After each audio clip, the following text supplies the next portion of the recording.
Some of you may recognize my guest today as the founding director and chairperson of the St. John's International Women's Film Festival. She is also a longtime supporter of the arts, a commentator and a reviewer.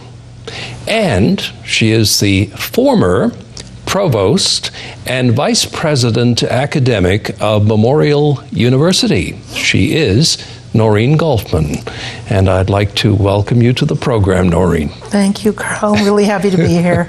Nice to have you here. So, you were born and raised in Montreal. I was, yeah. What was it like growing up in Montreal in the 1960s? It was tumultuous, really.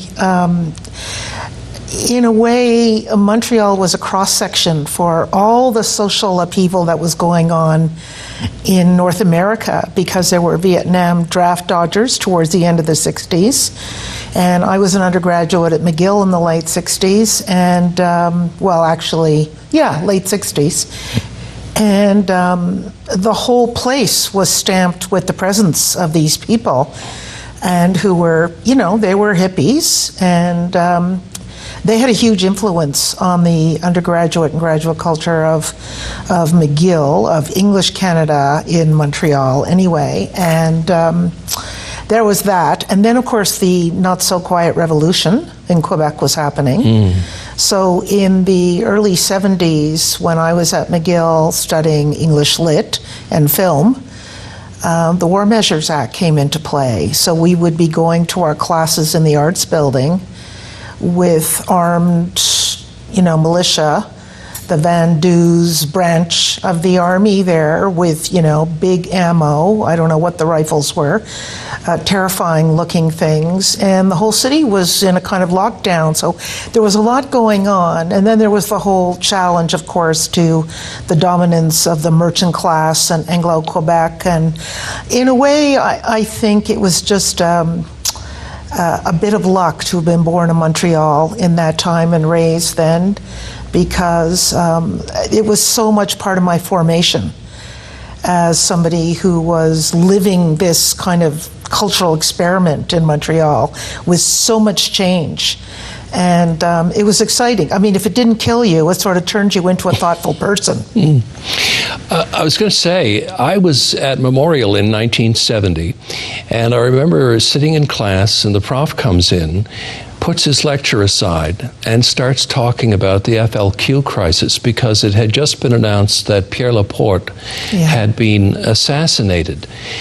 And I'll never forget it. I remember it vividly. You remember things like that, and I'm sure you must have a memory of hearing that news as well. I don't remember where I was, because I was so immersed in that whole experience. Well, you were in the epicenter of it, I guess. Yeah. We were following it very, very closely. My parents were totally distraught. Everybody was trying to be calm, but we did feel that something very radical was happening and somewhat terrifying. And then there was the whole question about whether or not we should be going to university. I should be taking a bus downtown, or even walking around the streets of Montreal. I don't recall exactly, but I think the place closed down for a while all this was happening. And, McGill is situated, again, right at the center, at the bottom of the mountain, the bottom of Westmount. Westmount was the big target, the sort of the affluent suburb or urban center of all this happening. And it challenged all of us, all my friends, about whether or not we should stay in Quebec, what we should keep studying. There's a moment that I've told many times to people old enough to remember who he was. He was Laurier Lapierre, who used to be a co-host of This Hour, 7 Days. Really dates me, but there it is. He was teaching political science at McGill, and he liked to hang around with undergrads, especially those of us who were kind of hip to the McGill scene, going to movies and hanging out and going to the bars.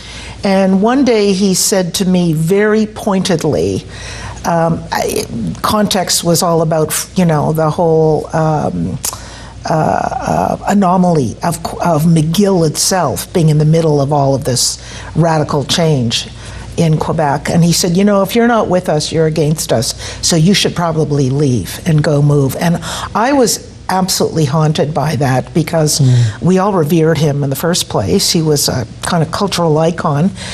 But we were all very, very shaken by that sense, the growing oppositional nature of society in Quebec and in Montreal in particular, because we weren't used to it. We were just used to being middle-class kids who were going about our life feeling really lucky to be at a place like McGill and living in a great city, and all of that changed in the course of half a year. The thing that struck me about Montreal, my sister lived in Montreal for about 15 years, was how English it was. Yeah. It really, was dominated by the English for a long time, wasn't it? Absolutely. You know, the department stores, of course, Eaton's was a major destination. Ogilvy's, I'm just thinking of the names, of course, Hudson's Bay. Yeah. All of that. My father was in advertising, and you could not survive in advertising as a manager or executive in Quebec working for anybody or even independently if you didn't speak French. So one day I said to him, because he did speak French and he spoke French at work, and I said, how long did it take you to learn French? And he looked at his watch and he said, about 25 years, you know. It was a work in progress, but it was survival. He absolutely had to. That was his life, and my parents were different that way as a kind of suburban Anglophone kids. We were not used to hearing a lot of French. Montreal, as you say, certainly the merchant, the ruling class, the kind of consumer class or culture was very, very much English tongue. But my parents both worked in French, and so that had a big influence on me too. You went to McGill? Went to McGill, but I left at the end of this dramatic period. And I went someplace completely different. I finished my undergraduate degree at University of Alberta in Edmonton, which is, you know, I always dated as West Edmonton Mall. You know, the tumbleweed down the street period of Alberta. Quite different from the Alberta, the prosperous Alberta of today. But I knew somebody who was there, and, you know, I was following a romantic interest, and so I hurled myself out of Quebec because all my friends were scattering. They were taking a year off and going to Europe, which you could do on pretty much $5 a day in those days. Hard to believe. Or they were going off to other universities. And so I had this reason, because I had this connection in Alberta, and it was just so completely different. It was the antithesis of Quebec, as you might imagine. And so I finished my BA at U of A, and really never have looked back, never went back to Montreal to live. Noreen, when you went to university, did you have a career in mind? Not a career so much as an interest, an inclination, a passion. I was always a reader. I love books. I love novels. When I went to McGill the first year, there was a little paper, this is digital reality, piece of paper somebody had typed up that said, experimental English course. It will be an English and film course, and if you're curious, sign up. So about 8 of my friends signed up, and I think there were 9 people in that class, unlike any other first-year English class. And the rest is kind of history, because I ended up having this dual track as an undergrad and certainly as a graduate student of studying, reading, writing in both literature and what became really Canadian literature for me, and in film. So when you were growing up, were you and your brother and your family movie people? Did you like going to the movies? Let me tell you, Montreal is a movie-going city. You know, that was always one of the, you know, cruel jokes that we would haul out, comparing ourselves to Toronto, where, you know, you could throw a cannon or you fire a cannon through a movie theater and nobody would even hear it. But Montreal was very much, it still is, of course, it's a big movie production center in this country. But people love going to the movies. My parents loved going to the movies.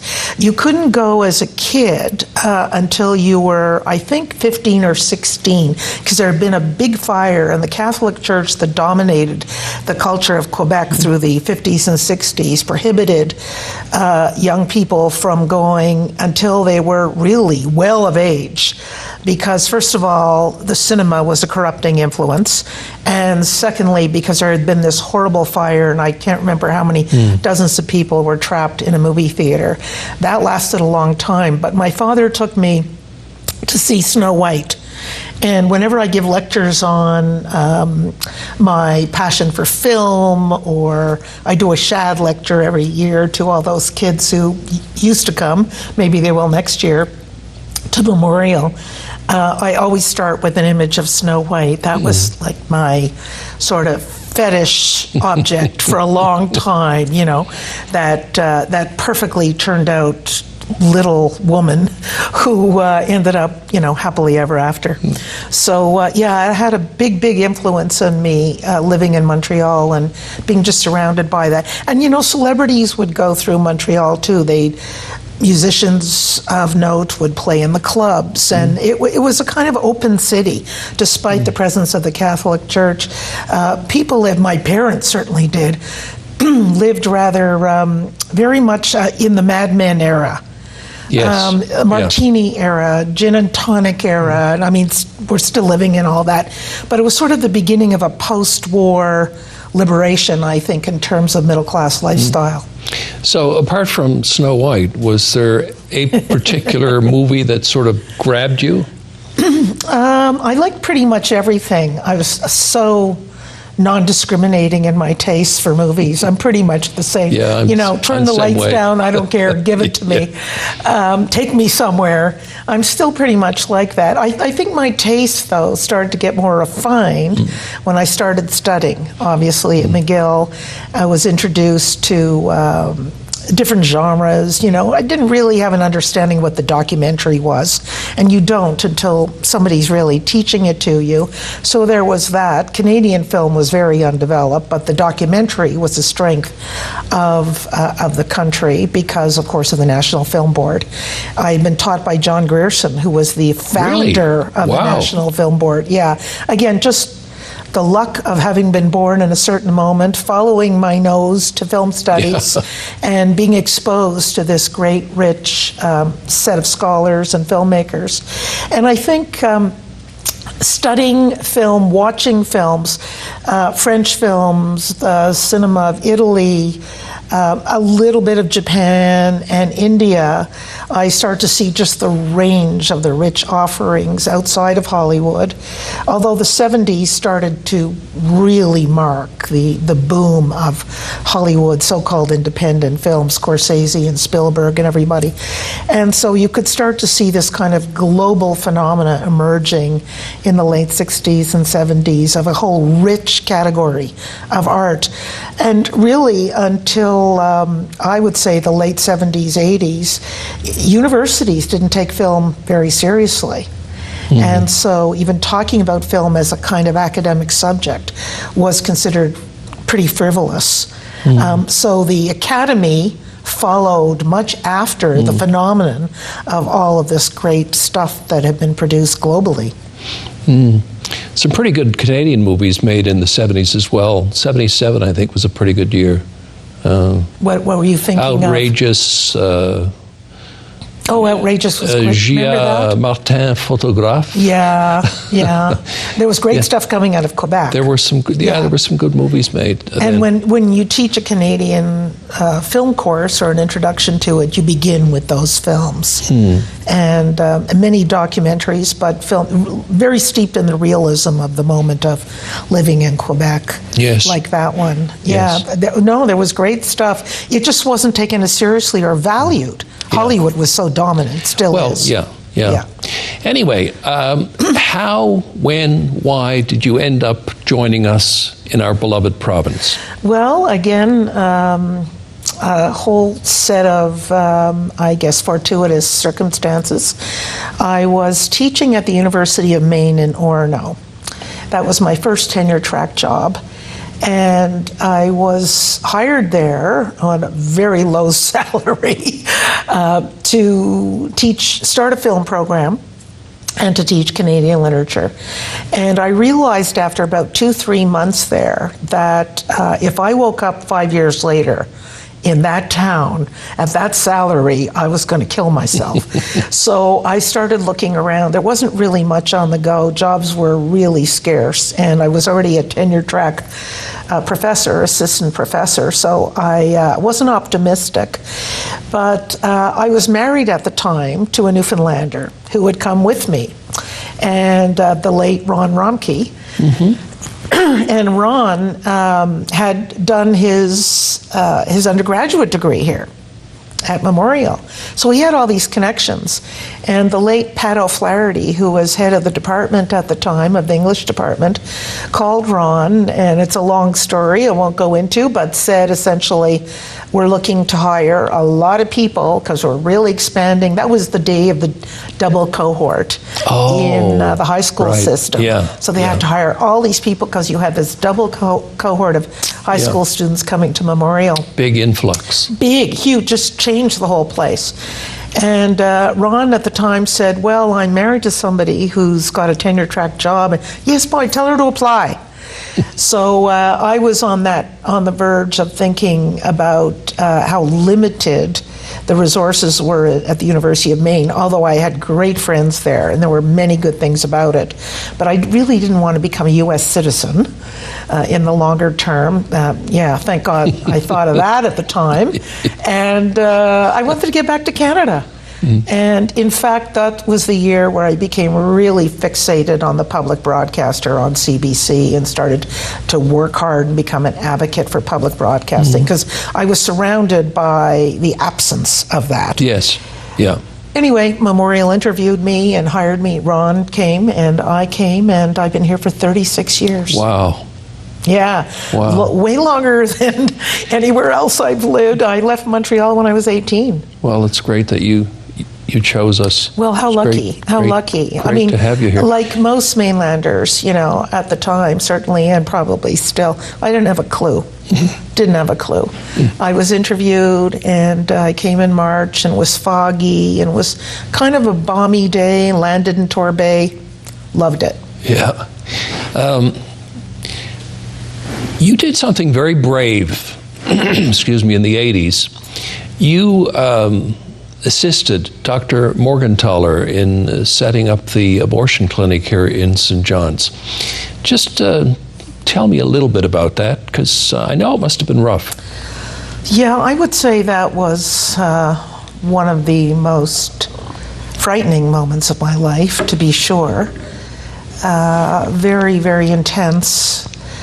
Maybe I was just that much younger and bolder, I don't know, but I was very much a champion of the whole choice movement. I had a friend, still have that friend, a Newfoundlander, who had to leave the province to have an abortion. She was definitely incapable of carrying a child to term, and she had no choice. And I was really sobered through that experience as a friend, realizing how limited choice was in this province, and really opened me up to just how restrictive life was for many, many women in many ways. And I became part of the national movement. I became the Newfoundland representative to the Canadian Abortion Rights Action League, that Karl. And one day I got a call, and it was one of Henry Morgentaler's assistants who invited me to the hotel, as we used to call it, for lunch at the Fairmont. And I think we were the only two women in the room, lots of businessmen eating expensive lunches, and she pitched to me the possibility of working for Henry, really as a volunteer, to do all the media work and the communications for him, and revealed the big secret that he had bought property and was going to establish a clinic. I didn't hesitate, Karl, for 1 second. I thought, wow, this is, how could I say no to it? Yes. I'd already been dedicated to the cause. And so I went through that whole thing, and Henry and I became very good friends. He came to my wedding. He was a wonderful, wonderful, wonderful man, as you can imagine. I was inspired by his fearlessness, to tell you the truth. Here's somebody who survived the Holocaust. He had been through the most harrowing experiences anybody could ever imagine of the 20th century. And he, of course, because of that, he had been forged in fearlessness. And he was a survivor. And I looked up to him, I admired him. You know, we had a very, very difficult launch of the clinic. We were thrown to the ground. It was brutal. There were very angry people, hundreds of very angry people. Yeah. But I relied on Henry's strength just to carry me through all of that. And that was the worst of it, is just being confronted by all that physical rage. And, you know, you do what you do if you believe in something like that. Yeah. Moving on to something a little brighter, let's get back to the movies. Talk about the establishment of the St. John's International Women's Film Festival. Well, it began not so much as a festival, but as one of those, you know, hey kids, let's put on a show. Yeah, that's right. The National Film Board that had an office here had everything to do with the beginning of it. I was teaching film studies at that point in the English department at Memorial, so I was sort of the film girl. And I was approached by the person who was then running the office in town on Water Street at the NFB offices to co-sponsor, sort of MUN, NFB co-sponsor a set of screenings. And the kind of now quite well-known story is that the documentary called The Burning Times was about Salem witches and the whole history of witches and the demonization of women that becomes them being labeled as witches and all of that by a woman named Donna Reed. She was the filmmaker. And we advertised this film. Was Halloween. People came dressed up, and we just filled the LSPU hall in, I don't know, about 20 minutes. And we realized there's an appetite for this, and that led to the second year, and the third year, and the fourth year, and I've got a basement full of boxes of posters and programs, and you could sort of see the growth over the years, and I just stuck with it. So since its inception, has it grown the way you would have liked it to have grown? Is it becoming well known across Canada and outside of Canada? I say confidently, yes, absolutely. I think when we were in our 21st or 22nd year, I think I might have told the board at that time, you know what, we've arrived. I can really feel this. I remember that we had the film reviewer, Brian Johnson of Maclean's. He came to the festival, hung out with us. He was blown away. He did a piece on the festival. And I thought, you know, that's what we need. We need to get people recognizing the value of what we're doing. And not just the film screenings themselves. It's the whole event of the festival, the openness, the hospitality of all of us who live here in welcoming people, filmmakers and producers and people in the industry. Because unlike Toronto, which is massive, or even the Atlantic Film Festival, which is pretty large, people come here and really kick it up, have a great time, and you can connect with people. You know, there are a lot of emerging filmmakers here over the years who have met people who've come to the festival from Telefilm, from CBC, from CTV, from Rogers, who've connected and ended up with film careers. So I can safely say, yeah, we broke through to some level in our 20s, in our early 20s, and now this is the 31st year, of course, with COVID, new challenges, but after 30 years, I thought it was time for me to step off the board. So this is my first year not watching about 300 films every summer. Now, over the course of the 30 years you've been here, 30-something years. 36. 36 years you've been here, you've seen our local film industry develop quite a bit, haven't you? Yeah. And now you're on the board of the Newfoundland and Labrador Film Development Corporation. Yeah. Just talk a little bit about what you thought about our burgeoning industry when you moved here and where it is now. Well, I had a sense of it, but I really did not know the long reach of NIFCO or the so-called independent movement here. And don't forget, there was the whole Challenge for Change, the Fogo Island Project, Colin Lowe, those people who had come and had done for the NFB and as independent filmmakers, a kind of study of Newfoundland as an experiment in cooperative social economy. I knew about that from having studied film at McGill, but I did not realize just how interconnected what was a burgeoning, I wouldn't even call it an industry at the time, it was really a kind of creative movement, how deep it was, how committed people were to it. And gradually, and actually rather quickly, because this is a small society, relatively speaking, I got to meet most of those people and invite them in to lecture for some of my courses and show their films. And I've been told many times that the growth of the Women's Film Festival is commensurate with the growth of the industry. We've been really the flagship for the industry in this town and beyond. And we're really proud of that. I think it has a lot to do with the health of it. And so you should be. Noreen, we're out of time. Wow, how'd that happen? Yeah. Thanks so much for being on the show. Thanks, Karl. Always a pleasure. Okay. And that's it for this edition of Karl Wells Point. Thank you for watching. See you again next time.